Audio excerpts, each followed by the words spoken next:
Many years he has spent poring over dusty tomes and forbidden texts. His power grows drip by drip, his minions raised from the bloody corpses of his foes. But to shed his mortal coil and become a true lord of death, he must lead his forces on a quest most unholy. The journey is perilous. He must survive the minty forest without contracting the dreaded diabetes plague. Then his undead army must endure the Handbook Hills. What foul demons live within, no one knows. It's never been play-tested. And finally, scale the fantasy peaks, enter the Tower of Taters, and claim the most powerful artifact in all the land, the Cube of Unending Sixes.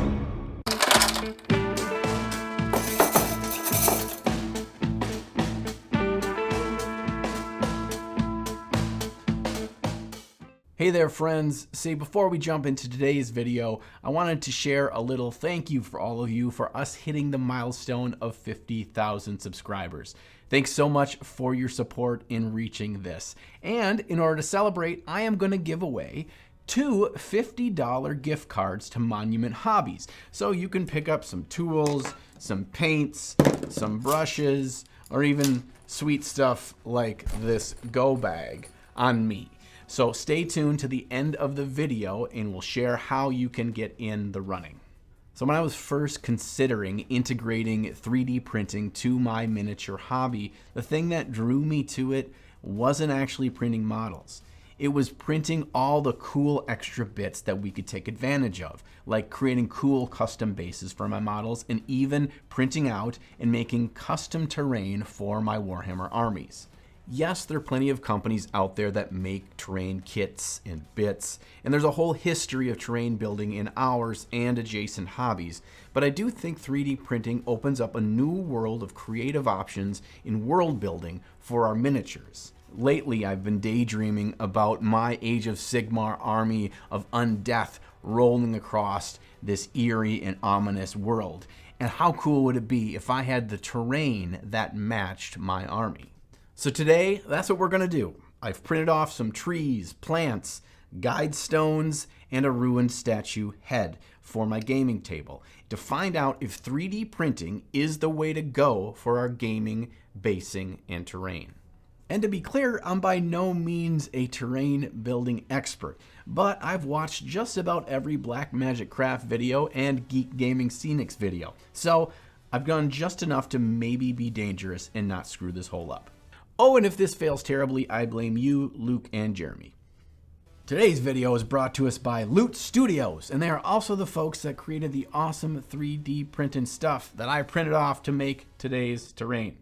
And when it comes to 3D printing subscription options, there's a lot of them out there. And when I did my looking, what really stood out to me for Loot Studios is that it checked kind of all the boxes that I have. Each month they have a really unique theme and you just get a ton of sculpts there. You can print out any of their models at both 32 and 75 millimeter scale. And of course they have your standard heroes, NPCs, villains, monsters, but there's also busts and a ton of terrain and terrain bits that you can print out each and every month. So check out the link to Loot Studios in the video description below and check out all the extra bonuses you get for signing on, like a whole welcome pack filled with all sorts of awesome free STL files. Thank you once again, Loot Studios, for supporting the channel. Let's get back to that terrain building, shall we? One thing I don't like when I'm at the gaming table is having all the terrain look just like a big box or a clump of trees that I can't really interact with. So the first thing I've done is I've taken a sheet of plastic card and I'm going to use that as my base for my terrain. And I want the models to be able to move through it and around the terrain itself, not just feel stagnant. I move my pieces around on the plastic card to try to find an interesting layout, something that's not so straightforward and boring. I envision my necromancer being in the middle of this piece of terrain, casting evil spells while his skeletons surround him and keep him safe from all the things that would squish him. Plastic card takes really well to scoring with the blade and snaps out easily to the shape that you've cut. And you want to make sure that you sand the edges. They can be quite sharp otherwise. And then I brought out my trusty cordless Dremel to make sure the edges taper down and fit really flush to my gaming table. Once I have all my prints glued down onto my plastic card sheet, I want the edges of where they meet the sheet to be nice and flush, so this feels like a true environment, not just like I glued down some stuff on a sheet of plastic, which is what I did. But for that, I'm just going to use a little bit of all-purpose spackling. This stuff will stick to just about anything, and then it gets nice and smooth with a little wet water on your finger, not dry water, wet water, and you can just smooth that out. It also doesn't shrink or crack when it dries, which is great, and you can even sand it, and you can paint right over the top of it. So this is really one of my favorite things to use when building terrain and bases. The actual surface of the terrain feature, I want to be nice and flat and flush. That way it doesn't stand out too much from the gaming table that I'm playing on. But I also want the models to be able to stand there nice and level and not look like they're on some kind of a teeter-totter or something. So for that, I'm going to use something known as coconut husk or coconut fibers. This stuff is fairly cheap and it's usually used for reptile terrariums, so you know it's relatively safe for living things as well. You can get this stuff in either a brick like this or in a bag. Now the brick's actually going to be a little bit more cost effective. Unfortunately, it is truly a brick and you're going to have to smash it up and grind it up yourself with your own hands, and that took more time and was more of a pain than I probably wanted it to be. I just put it in a little jug once I got some cracked off, and now it's all over my table. After I've got the fibers all properly glued down with some good old white glue, I then want to make sure that they are going to stay down. I want this to be a very durable piece of terrain, so I go through this with a couple of steps.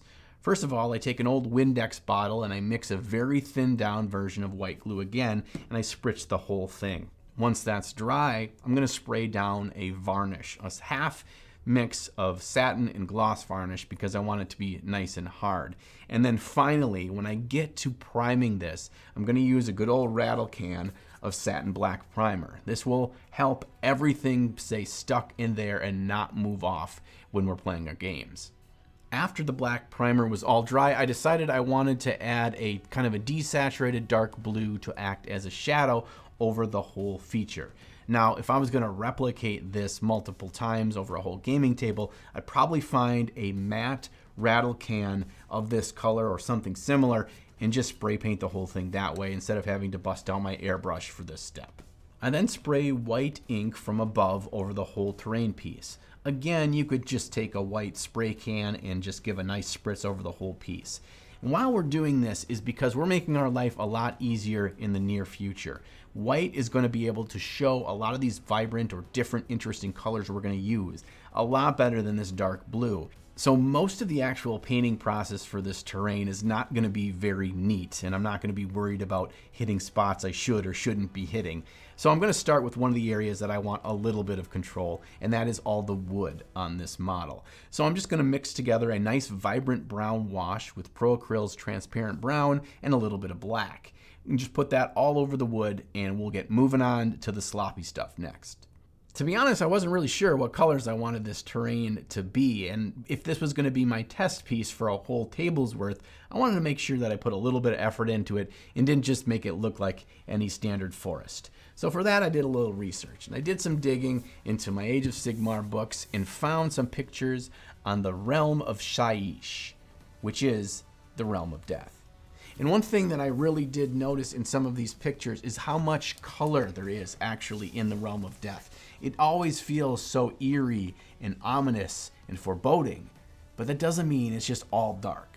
So I identified a handful of colors that really stood out to me in the various artworks on the realm of death, and I just grabbed some inks that I already had around that seemed close to those colors And in general, these were not necessarily colors that I would put together, but they ended up, well, you'll see how they ended up. I really have no rhyme or reason of where I'm putting what colors where on this piece, but the one thing that I do try to keep in mind is I want to put the brighter colors, things like the yellows and the oranges, more towards the areas that I want to be the highlight colors. And then I put the darker colors like the dark blue and the dark brown in the shadows. And I'm fine with colors overlapping as well. That interest in color and depth of color will help us in the future, I hope. But for now, we just want to make sure that we are spreading out our colors to create some interest and variation in color, in shade, and highlights.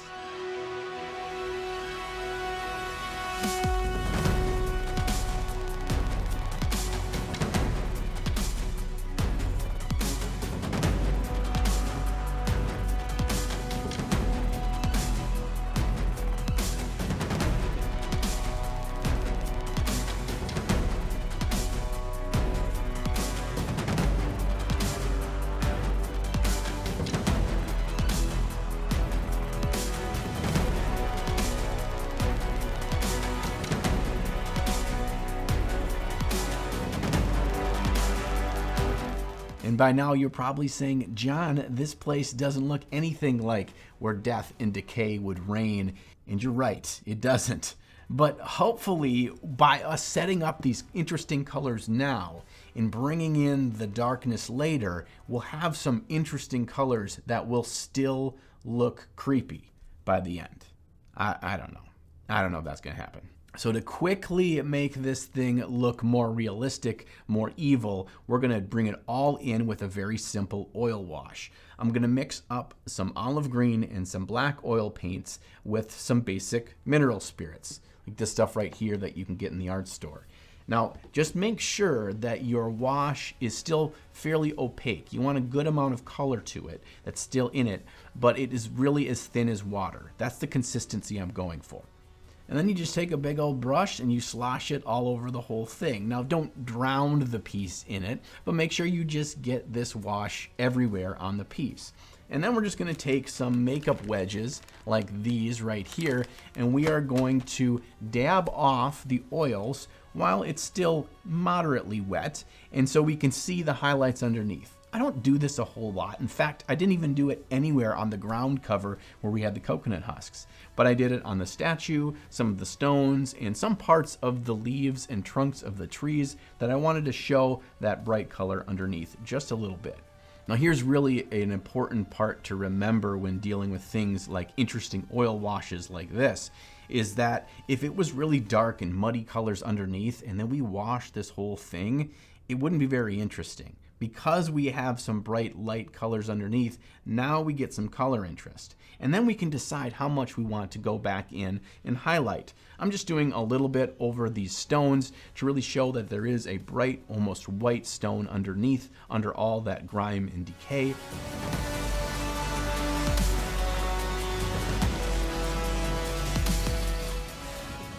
And then I also do a little bit on the leaves of the trees as well. Do not go over and paint every single one of these leaves yellow. Just a little bit where the light would hit those leaves in this sickly light yellow really works well for that.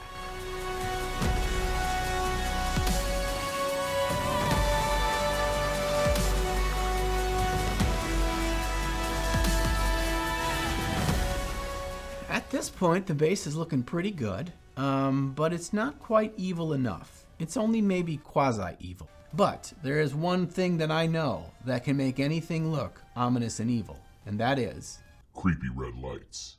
So what we're going to do is just put a little bit of this crimson ink into our airbrush, and you could just really thin this down with some water and use a big brush as well, and create some weird spots of red. Red just seems more like death and evil, and demons are near, and so that's why we're going to use a little bit of red here.